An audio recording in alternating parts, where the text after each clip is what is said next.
Jeff Anderson. It's an honor to be here today to get to talk about what we do for a living. You guys know all of Jeff's nicknames? Nobody knows all of them. We got a long list. We keep going. I guess the one that sticks the most was I hope he's the Swamp Doctor. the Swamp Doctor. He's from Louisiana, so He he made made out the Swamp too. Doctor. What was the other one, Dr. Dago? Drop a couple y'all bombs around some Yankees and you get a nickname real quick. Now, we're so happy to be here today. It's always a pleasure to come out and meet with everyone here at the museum and see our friends and talk about what's going on and talk about racing, talk about the cars. It's a highlight of our year every year to come here and be with you all. Today, we're going to talk about C8 ZR1 tire development. So we've been working on C8 since about 2011 or 2012 when Jeff was just a senior in high school. Whoa. And so now, so you're talking about 15, 16 years working on this car. We're reaching the summit. So we're on the ZR1. And Jeff and I have really had a very engaging and highly electric and explosive and exciting finale to developing this tire. And I was thinking, what is a good way to start this off to describe? And okay, so I grew up in the 60s and 70s. We had no air conditioning. We had wood stoves, a little bit of baseboard heat, and we had well water and a septic tank. And when we first started testing on the ZR1, I said, what is it like? What is something that really describes the feeling of a situation like, we got to do something here? So it would be like being knee deep in a septic tank and cleaning it out. So we're going to have to back up here because that's not the whole story. This is Lee's first foray into Chat GPT. Yeah, GTP. So driving back from the racetrack, he's like, man, how can we tell the story of the ZR1? I was like, well, let's put it in here. And we kind of put in some of the scenarios, and it came back, and I was like, well, get a little more spicy on that one. We got it down to knee deep in a septic tank, and it felt about right. We used our artificial intelligence to come up with that idea. But I think another one was Godzilla with the Michelin Man. So that made it out.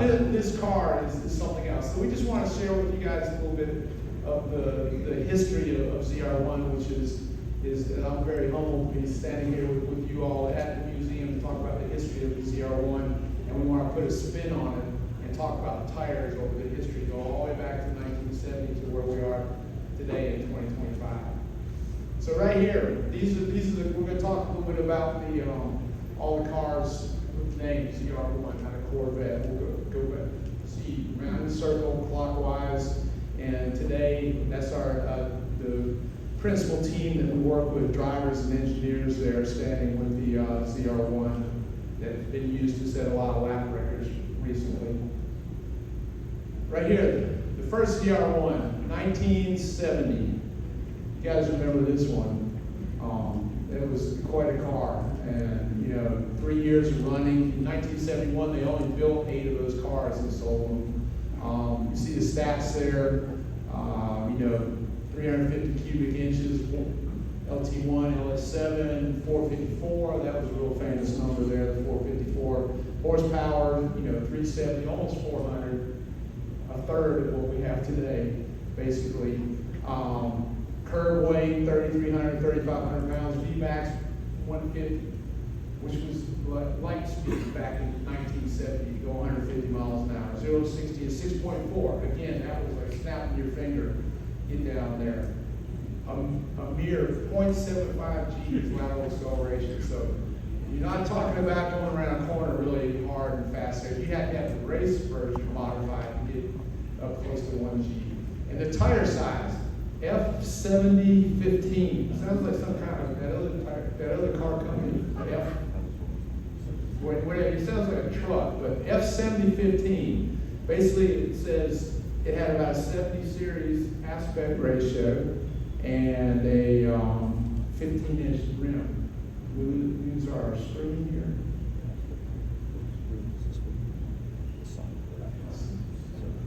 Stand by.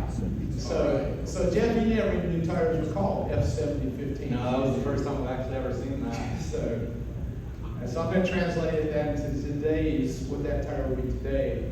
It's about a 225 or 215 7015 or 255 6015. You can put a lot of different size tires on that car. Lots of space under the fender. Really easy to change the tire size for look and performance. But today we have a very specific tire size that guarantees a very high level of performance. This car right here, did you guys know there was a ZR2? Yep, so some history buffs, you know there's a ZR2. All I wanted in high school was to take Farrah Fawcett for a day in this car right here. He doesn't know Farrah Fawcett. I know that one, come on, man. Because I told him about her. Okay, excited. Next car that came up, C4 ZR1. So this is in 1990, and guess what? In 1990, I had long hair with a kind of a mullet. And I was a young tire designer, and we bought a ZR1 in Michelin. And we didn't have as many models and computer design tools that Jeff is such a great master of. But we would design tires for this. We weren't original equipment on Corvette. We were just designing tires in the aftermarket. In 1989, we merged with BF Goodrich.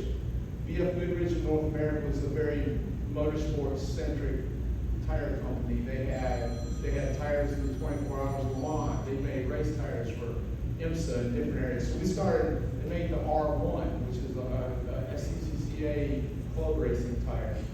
We had this car, and I was a designer and analyst back in those days, and we would take our car, our ZR1, and take it to Road Atlanta and do tire tests.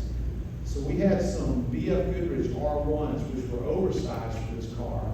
We actually had to saw the fenders out to get the tires to fit on that car. And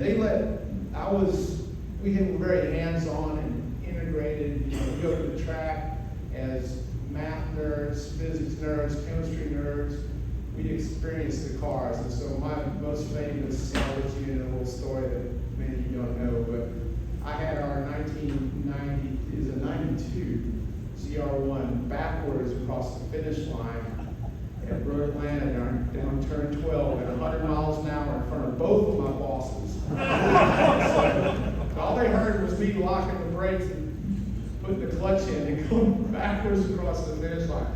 So that's when they put a new rule in, okay, not officially trained drivers do not get the bed brakes on the test cars. Lee ruined everything for me. Yeah, Jeff has to live with that, so he doesn't. We have been to the Corvette train school in Trump and Nevada, so we've done it the right way. Instead of just, hey, I'm as fast as our best test driver. I'm going to beat him this time. Oops. So anyways, there you see the stats.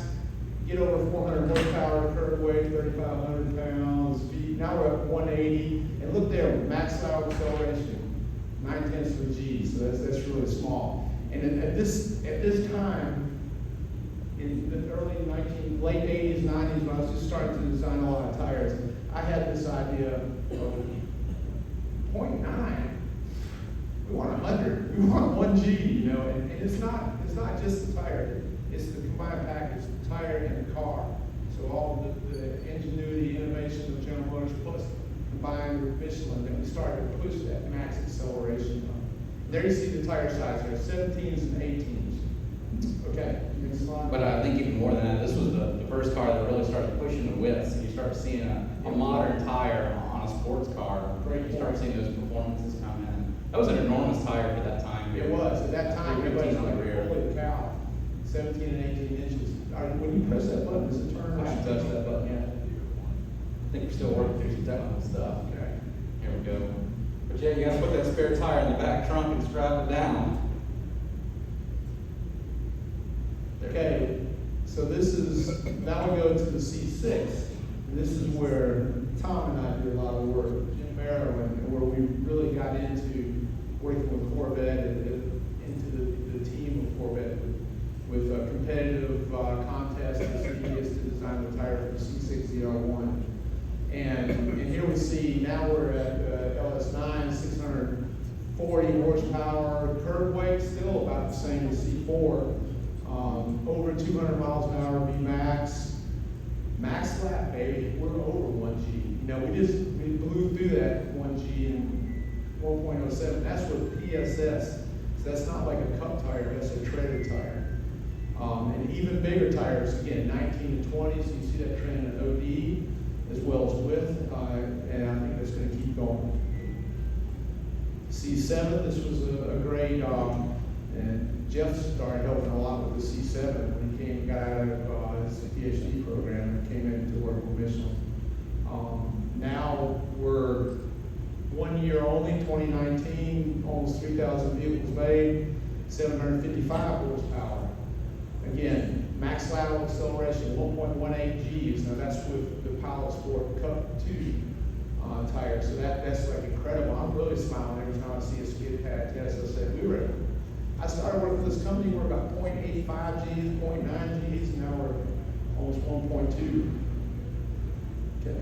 And the final, what we're here to talk about today, is the LS9 C8 ZR1 2025. A little bit heavier, not too much, but look at that speed, 233 miles an hour. And I take my data from commercial, like car and driver magazine, so they haven't even tested this yet, so I'm sure it's over 1.2 Gs. And again, we have a 275 on this generation of ZR1, where the previous generation of C7 had 285, but just some insider information so you guys are in the know. That size represents a box. This 275 is every bit as wide as the 285 on the previous generation. So that's still very wide tires. And we make the widest tire in Michelin's portfolio in the world is 345. Porsche might have a 345. Bugatti, I think, might have a 355. But if you take a tape measure out and measure it in freedom units, inches, I think that tire is wider than anybody else in the world. Okay, so I wanted just to highlight and showcase some of the changes. Go back. It's always really cool to go back in history and see what's changed and think about it, where we are today. C3 to C8, 700 horsepower difference, and that's how we got into having to get into the steam deep septic tank. Nobody's designed tires for 1,064 horsepower cars around here that do what this car does. Yeah, there's Bugattis that have, I forget how much horsepower they have, 1,500 or something. 18, they go straight ahead. That's it. This one goes straight ahead and puts down some kicker lap times. You know, you saw the publicity with Watkins Glen, Road America, Road Atlanta, VIR. That Bugatti doesn't stand a chance against the ZR1 on a real road circuit. One of our challenges was we were very comfortable and well positioned with the C7 ZR1. That's a 750 horsepower car. But now we got 300 more horsepower. So that's where we had to get together with GM and think and work and evolve our tire design to be able to take that extra horsepower, that extra torque, and most notably the extra speed as well.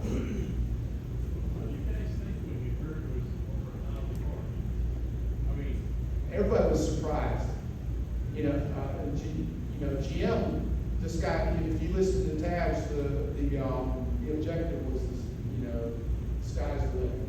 So keep going, and we very much share that same. And maybe I'll just say, the numbers that you're hearing, the 15 years ago, were not that number, and I just love that this team was, we get the targets, it's how far can we get past them? Yeah, we don't stop at the target, we keep going, pursuit of excellence. You got one chance, do the best you can, and don't stop short. So yeah, we were surprised, we were extremely happy, elated, but we had some work to do. The torque numbers there. Design experience, I'll give you a little bit of tire nerd experience here. as soon as somebody bumps the horsepower, 50 horsepower, there are opportunities for us to re-optimize the tire, to make the tire better matched to the vehicle. So every time somebody finds a little magic 50 or 100 horsepower on an engine, or in hybrid systems nowadays, like a V-Ray, there is, again, more opportunity for optimization of the tire. And just that fact there is that C7, C8, we have 6 times at 50. So that was a really, oh my God, that's a big mountain climb. Next slide, Jim. Okay, now here we have, we're going to talk about 0 to 60 times and the skid pad. So the point here is 0 to 60, over 4 seconds improvement over the life of all the generations of ZR1. And then skid pad, half a G, basically half G. So there's a night day difference when you talk about the things I think about acceleration and then how many G's lateral acceleration can form. Weight. You go C8 to C3, weight and speed. So we'll do weight, the green bars. The weight has been pretty constant. You know, we're getting bigger and bigger engines with more extra devices for smart controls. You know, keep on adding to the car's weight, but it's pretty flat. When you look across there, it's pretty flat over all the years. And then the speed is, we're up 93 miles an hour, almost 100 miles an hour from the original ZR1 in 1970s. That's pretty incredible to think. You know, when that was you know, light speed back in the 70s, today we're going almost 100 miles an hour faster. Yeah, it does. Because the power, you know, the speed that is with the, you know, considering the power output of the engine along with the aerodynamic drag, what the top speed is going to be. And then, again, another design experience that we have a lot of new designers at Michelin. I tell them, hey, once you start building tires that are going over 200 miles an hour, that is super serious territory. You have to be on your toes, on point, ready to go. Every couple mile an hour increase in speed is going to have a serious effect on the tire and the robustness of that tire. So you have to really reinforce your tires and have the proper design to efficiently work and not have problems when it speeds over 200 miles an hour. When Lee says opportunities, it's a lot of laboratory testing to make sure that the tire's going to handle what the car can do. So as that the car, they keep bumping way past the targets and things get revised. It's a whole matrix to make sure the tire can be covered in all these conditions. Can it do this at track cameras at these speeds? And we use a lot of simulation tools and driver in the loop stuff to make sure that we have every single situation run and then do physical testing to prove out these designs. And every couple miles an hour, you got to make sure this is still right. Yeah, we test hundreds of tires a year at high speed capability in our lab, and it kind of drives me crazy. But Jeff and I are really good friends with operators, so we always go to the front of the line. And Corvette's our most important business. So. Okay, Downforce. If we look at back in the C6 ZR1, I just didn't even put it on there. If I remember right, Tom might be able to help me. I think there's a little downforce on the front, but it was negated by the lift. A little downforce on the rear, but negated by the lift on the front. It says Tom's shaking his head. So I just didn't put anything on there. And then as you go from C8, Z06, Z07, ZR1, I put the C7 ZR1. That was a pretty major player in downforce, and then the C8 ZR1. That's a pretty rapid climb in downforce, and using downforce on our Corvettes to enhance handling and grip. Again, design experience. Every 50 pounds, just like I said with the engine, every 50 horsepower more. So every 50 pounds of downforce, we can re-optimize, put redesigns to better use that downforce in the tire. So that keeps us real heavy. And again, the fact that going from C7 ZR1 to C8 ZR1, it was 5 times that minimum bump up for us. So that's another big challenge for us to re-optimize the tires for the C8 ZR1 with all that downforce that we 1,200 pounds, roughly 1,200 pounds. Okay, Lee? Yes. Does that additional downforce, doesn't that increase more or less the mass that the tire has to support? Yes, sir. So the tire has to handle a much heavier load and speed. Yep, it has much heavier load and speed, and that's why the high speed limit's every 2 miles an hour, over 200 miles per hour. And you put into the fact that this is the widest tire that Michelin makes at the rear, the 345. And I have some cuts, but I left them out there at Jeff and Weekend's tent.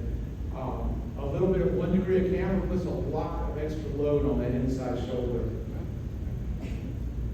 Here, this is roughly, I found a modern Michelin tire that is on the large size for a C3 ZR1, but on the left-hand side there, you see what a C3 ZR1 tire looked about compared to our today's C8 ZR1. And basically, we got 6 more inches in width today per rear tire, and it's about 2.5, almost 3 inches short.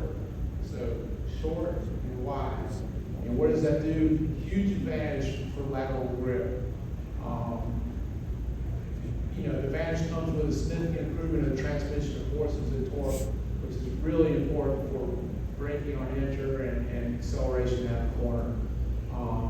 The max handling situations to get those lap times to set lap records, that geometric evolution that you see right there from 1970 to 2025 is that's what it shows up to in the tires.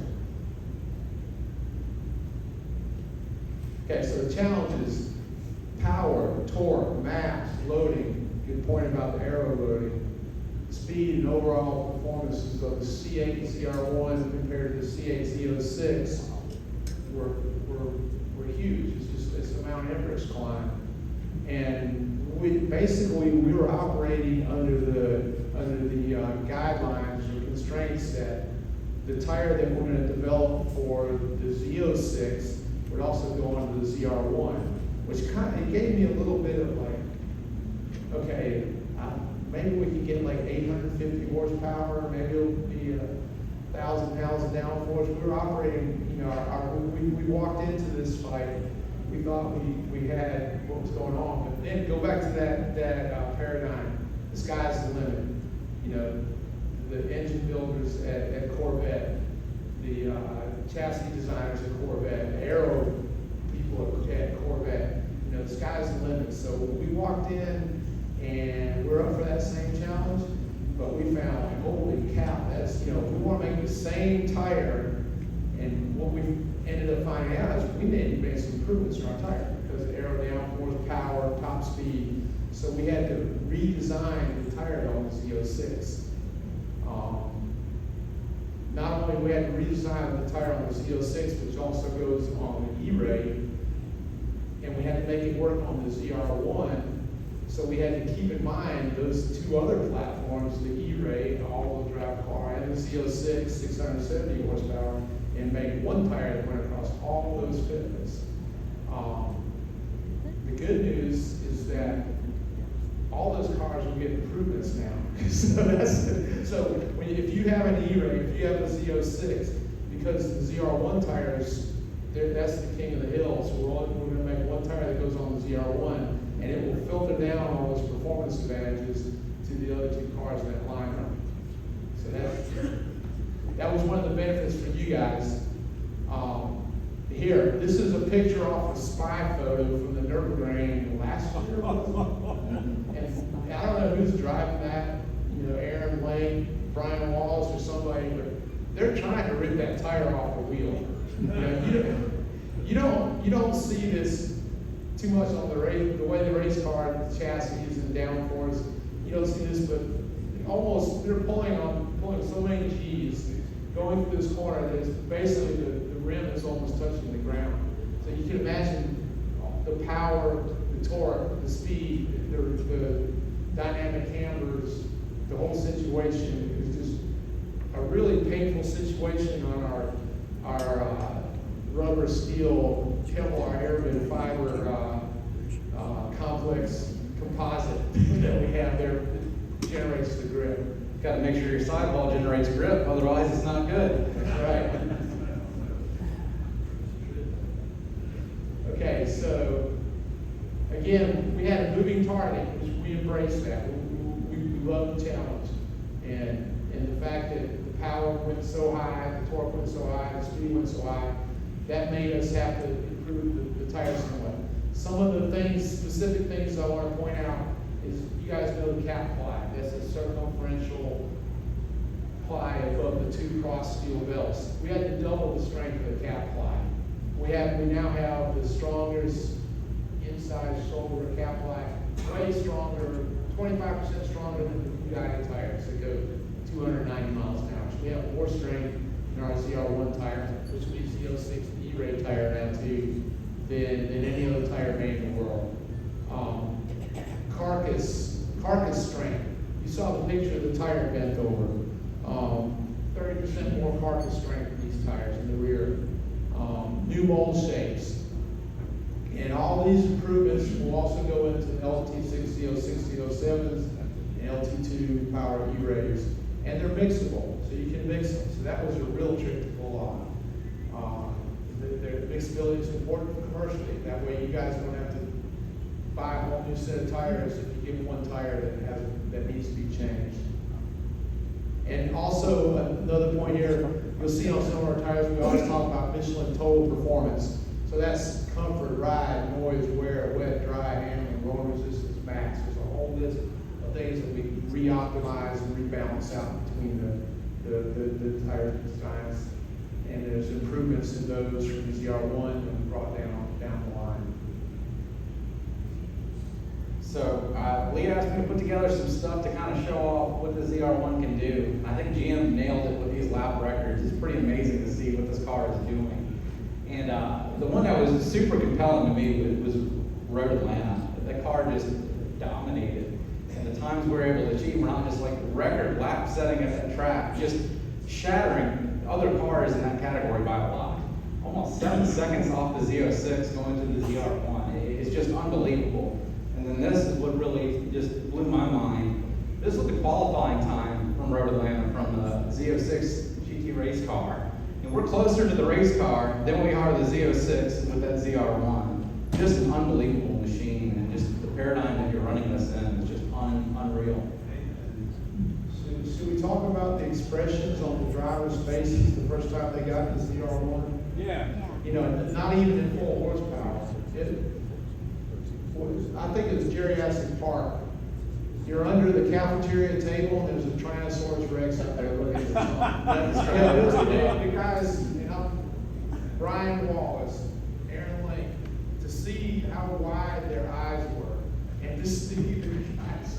I'm talking about before all the tuning is done, before all the optimization done. Some of the first runs, the first tests that we did at Milford Proving Grounds with engines close to the final horsepower. It was pretty incredible. I remember that first day. I remember looking at the drivers, and they'd start talking about something. It's like, I don't know, I got to think about this. Couldn't process what just happened. It was pretty incredible.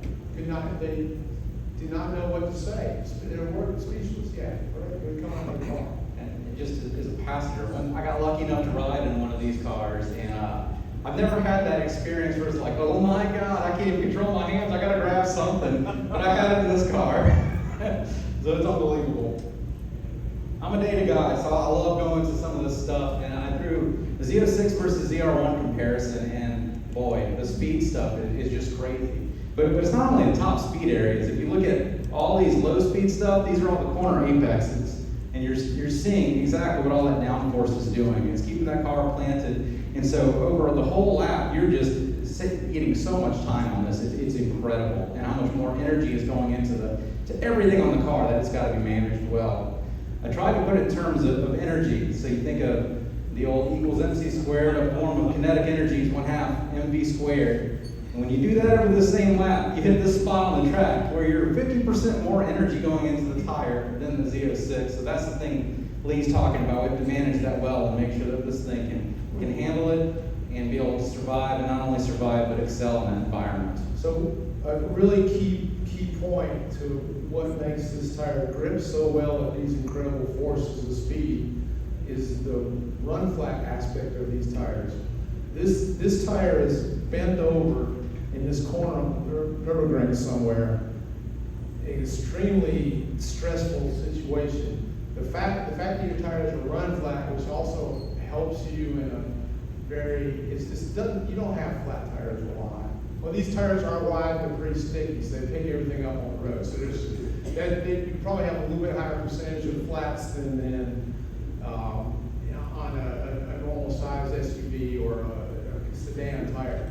But one of the things that we've done that's unique in the automotive world is to use run flat technology to benefit something other than the safety and security of being stuck on the side of a highway.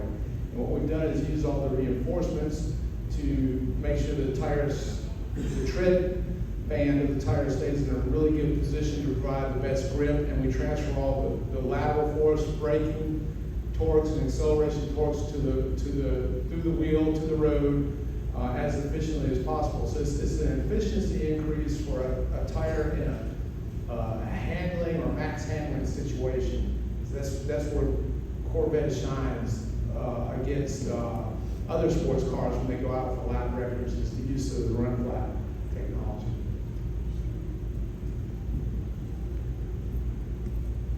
Okay, rewards of the new tire. So the new rears. So we have new rear tires for both PS4S ZPs as well as the PS Cup 2 R ZPs. These they're carried over to all the other platforms. So the LT6 and the LT2 cars. High speed robustness. Mark Royce, Ken Morris drove the ZR1 on Papenburg. I was at that record-setting event. It was pretty incredible. You have to go through a bank corner. Jeff Gordon was there as well. I got to hang out with Jeff Gordon. I was bragging a lot to my buddies back home in North Carolina. Hey, Lee, who set that 233? Who did that? That was Mark Royce. That was Mark. He just He's a piece of work. Oh yeah. Flew to Germany, got off the corporate jet, go over to Papenburg, put on his racing suit and helmet, jumped in the car, and you have all these other drivers that live with the car. They've done 210 or whatever at some other track and stuff, but they put the president in. Yeah. And he did it very easily. He was smiling. He was not too stressed. He was very surprised about the ability to crank that out, and get that 233 max speed out. And that track is limited because of the length of the straightaways. Probably could have went a lot faster. But you'd have to have a really, really long straightaway. But that was a real highlight to be able to be there to set pressures and talk to those guys and get that record. So that, max, you have a lot more safety factor, robustness, and for high speed usage of that tire. Not that you're supposed to go do that on I-65 or anything, okay, guys? High speed track robustness. Think high energy tracks, like the Nürburgring. Last anniversary, we talked about the specifics of the Nürburgring. We've got a couple corners there that maybe Jeff knows those corners, every piece of aggregate in the asphalt. And the characteristics of the corners with both normal loading and lateral loading, we analyzed the hell out of those places. Fuchs roll, remember that, the fox pipe or foxhole, and the tear guard corners in the Nürburgring. But also tracks like Road Atlanta, Washington, and Canadian Tire Motorsports. Those are really high energy tracks that can stress the tire. So you have a lot more robust tire for those situations. Improved rear grip. We found by making all these improvements for track robustness, we got two pieces of cake instead of one, or getting one chore done. I don't know, killing two birds with one stone. I like having two cookies instead of one. We got two really good advantages: increased robustness, safety, but we also pulled a lot of grip out of these tires and improved in the lap time records that you all have seen. I think the next slide is that Jeff. This is what Jeff has a doctorate in. This is pretty interesting. Just showing that machine test. You take a tire, you steer it, how much lateral force does it generate to help you steer around corners? And Lee's putting up some numbers here of the jump from our two letters here, the old production letters on the Z07 up to the new ZR1. Huge jumps in that lateral force, and that's directly in the hands of the driver. It's what you feel in the car. It's 12% increase in cornering force and 1 degree slip. So you could say 12% increase in grip at the rear tire, which is security and stability for the driver to go even harder through all the corners. So that was a great 2 cookies instead of 1. Right there is just the graph showing the cornering force, and then basically you're getting, what is that, 50 kgs, 40 kgs? Yeah, 50 kgs. So what's 50 kgs, Jeff? How many pounds? 110 pounds. 110 more pounds out of that tire to get it go around the corner. So if you're a 150 driver, 150 pound driver, your body is getting almost 3/4 of a G more. The lap times are just, like we talked about before, incredible. Competitive set of cars here, GT2 RS, GT3 RS, McLaren Senna, just unbelievable times that this thing was able to do. And building on a rich heritage, starting at C6, setting these lap time records. But to see these deltas compared to these that are unbelievable, the Senna, 2.5 seconds in racing, that's a lifetime and a half. It's unbelievable to see a car do this. From the Blue Devil to the C8, ZR1, 20 seconds over those generations. And to be there for all that work, that was a pretty incredible thing to see. How much does that McLaren cost? It cost a few dollars. It's the Michelin team there. All the guys, this was when we were working with Corvette GM to do some testing at VIR, and it was cold. We could have been hell out skiing somewhere, but this is a group of guys that we work with. John Shear on the left, he's our technician. He makes sure I get on the airplanes on time, plus he gets all my test requests put in, gets the right conditions on it. Several times he says, Lee, you left your bag over there, or Lee, they're boarding now. You've got to put the car in park. Yeah, boy, put the car in park. It happened once. John Wilkins is the next guy over from the left. He's a great analyst. He runs the numbers, so he does all the as well as Jeff. He works with Jeff to make simulations for driver and loop tire modeling. Really, really great guy. Cooper, what's Cooper's last name? Cooper Count, Camille. Camille? I think so. He's new to Michelin. He's been around a few months, and we shipped him off right away to France to get injected with some motorsports DNA. But right before then, we were able to get him injected with a little bit of Corvette DNA to kind of help bring that to the motorsport stuff. So it was cool to see a new guy in the team really excel, and he helped pioneer some of the data consolidation systems we use today. So it was awesome to have him around. You'll see him at the tracks with him, so for sure. He'll be a great tire designer for the future down the road. He blows all this away in hair length too. So there's Dr. Jeff there. There's Neil with my skiing hat on, and then all the way on the right is Andrew Simrell, who is really important to us. He's our advocate or influencer. I always tell him he's our influencer because he rides with Brian Walls and Aaron Lake in the car, Hans device, helmet, fire suit, and they work together to figure out what we can do from our tire design knowledge to make everything optimized and go well. Andrew's a real essential part of our team. He presented last anniversary about the One Lap America. He's getting ready to start One Lap of America here in a couple of weeks. He's driving a Z06 with an aero package, so that'll be real exciting. So you guys watch out for social media on that. Tire Rack One Lap of America. And I think we just have more pictures here of the events. Julie's here today, a young lady next to Brian Walls. She does engine work. So you'll see her. I think she's running the ladies. Are you here, Julie? She's not in here. I think she's doing the ladies' garage.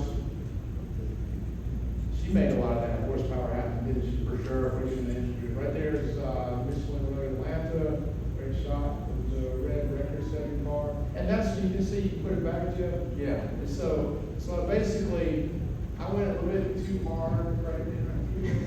And I got the snap oversteer. Came right down this thing. Boston were standing up here saying, Lee Willard does not drive the car anymore at mid-price. Oh, man. I think it's a good bunch of pictures to show how rewarding it is. How stressful it can be at times. You keep cranking things up, you surpass the targets. It creates a lot of turmoil and stress, but at the end, when you get to be a part of something like this, it's just it's an honor to get to do it.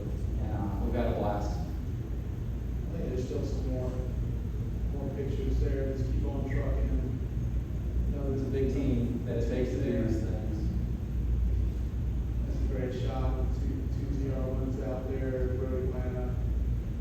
Under the bridge in Road Atlanta, they have some Michelin graffiti rap artists did that or something down there. That's us working with Ron Fellows out of Spring Mountain.